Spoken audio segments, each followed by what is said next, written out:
ભૂલી ગયા છો એનો હિસાબ તો અમે લઈશું અને લઈશું. આ ગુજરાત એનીથી ડબલ પાઇપલાઇન તો અત્યારે હાલે છે અને 9 ગણી પાઇપલાઇન લઈને આવ્યા છે. જવા દેવી છે? જવા દેવી છે? બધા મજામાં ને?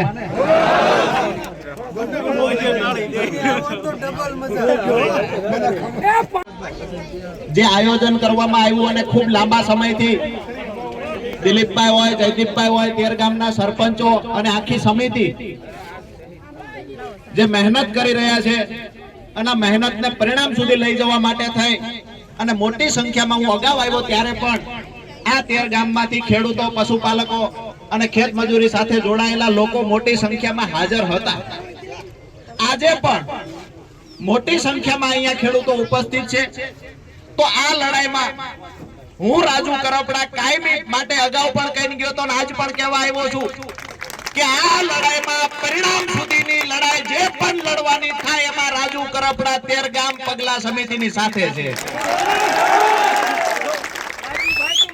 અહીંયાથી ગયા પછી અમુક નેતાઓના નેતુડીઓના વિડીયો જોયા. એમને એવું કીધું બહારથી આવેલા લોકો અહીંયા આવીને ગુમરાહ કરે છે. બહારથી લોકો ત્યારે આવવું જોઈએ તમે માઈક આંગલા થઈ ગયા.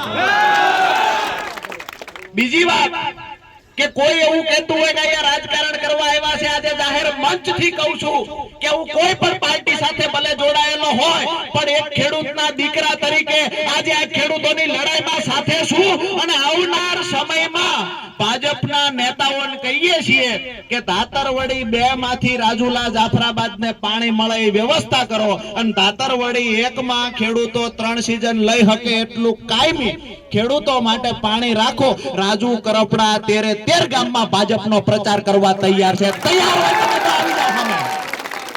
રાજકારણ છોડી દો. હું મારી પાર્ટીનો ખેસ ફેંકીને ખીતીએ ટીંગાડીને આવું. તમારામાં તાકાત હોય તો ખેડૂતો માટે બહાર આવો. તમારે બાજુ હોય તો ભ્રષ્ટાચારના પૈસા લેવામાં 2 રોડના કોન્ટ્રાક્ટમાં વેચી લેજો પણ અમારા ખેડૂતોના પાણી ઉપર તમે રાજકારણ કરો છો, ભગવાન ક્યારે તમને માફ નહીં કરે. શબ્દો લખી રાખજો. આજે તમારા કોન્ટ્રાક્ટો માટે લાઈનોમાંથી જે તમને પૈસા મળે છે એના માટે થઈ અને આજે ખેડૂતોને ખેડૂતની માતાઓને તમે દુખી કરો છો. આવનારી પેઢી એની સાક્ષી હશે. જો તમે ખેડૂતોના હિતમાં વિચારજો, નહીતર ભગવાન મને બોલાવે છે દીકરીએ દીવો નહીં રહે. આ પરિસ્થિતિનું નિર્માણ થશે. તમે કરોડો રૂપિયા ભેગા કરી લેશો, કોના માટે કરશો? ખેડૂતોનું શોષણ કરીને પૈસા ભેગા કરશો. તમારી 50 કરોડ રૂપિયા 60 કરોડ રૂપિયા કમાવા માટે થઈ અને ખેડૂતોના જીવન જોડી સમાન સિંચાઈના પાણીમાંથી જે ખેડૂત પોતાનો પાક બચાવે છે, પોતે જે ઉત્પાદન લઈને પોતાનું ગુજરાન ચલાવે છે, પાણી ચોરી જવાના ધંધા તમે કરો છો ને ભગવાન ક્યારેય તમને માફ નહીં કરે.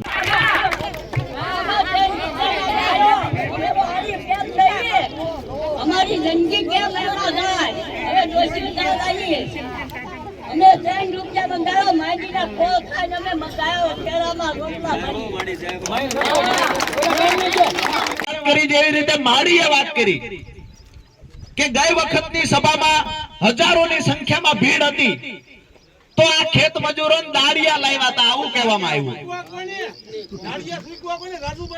આજે અમારી માડીએ કીધું અહીંયા કે જો તમારામાં માણસ ઓળખવાની તાકાત હોય, જો તમે ખેડૂતોને ઓળખી શકતા હોય, જગતનો બાપ કોણ હોય ને કેવો હોય તમારે જોવો હોય તો એક વખત અહીંયા આવી જાવ. અમે તમને બતાવીએ જગતનો બાપ કોને કહેવાય ને જગતની માં કોણ છે.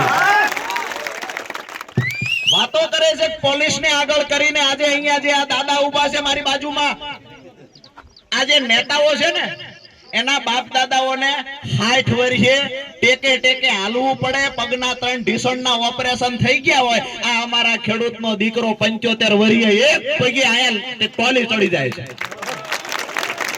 કારણ કે આને પેટમાં અનીતિનું કાઈ નાખ્યું નથી, ભ્રષ્ટાચારના પૈસા નાખ્યા નથી. મને તો સાંભળવા મળ્યું કે અહીંયા ચૂંટાયેલા 1-2 નેતા ઘંટીઓમાંથી કમિશન લે છે. દુકાનોમાંથી, લાઈનોમાંથી, રોડમાંથી આ બધું લેતા હજી એમના પેટ પૂરા થતા નથી, પેટ ફૂલ થતા નથી.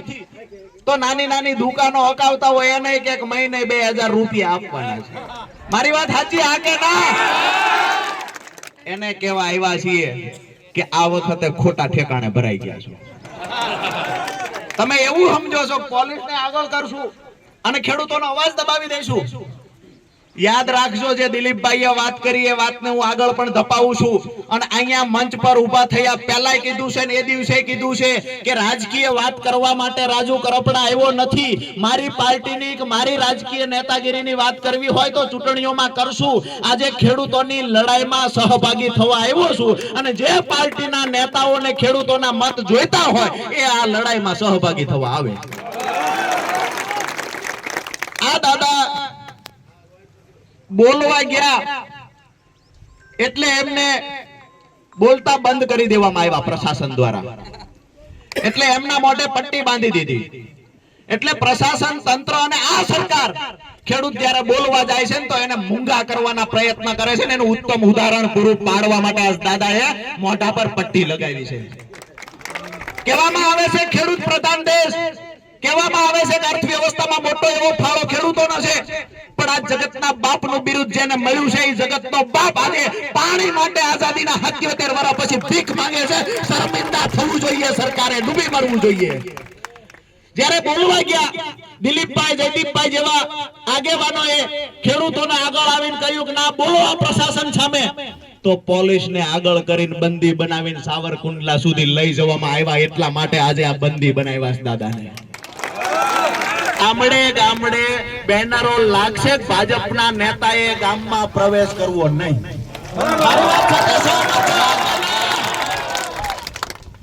બીજી વાત કે તમે એવું સમજતા હોય કે 150, 200, 300 ખેડૂત અહીંયા બોર્ડ ઉપર સાવણી નાખીને બેહીરે તમે આ લાઈન નાખી દેશો.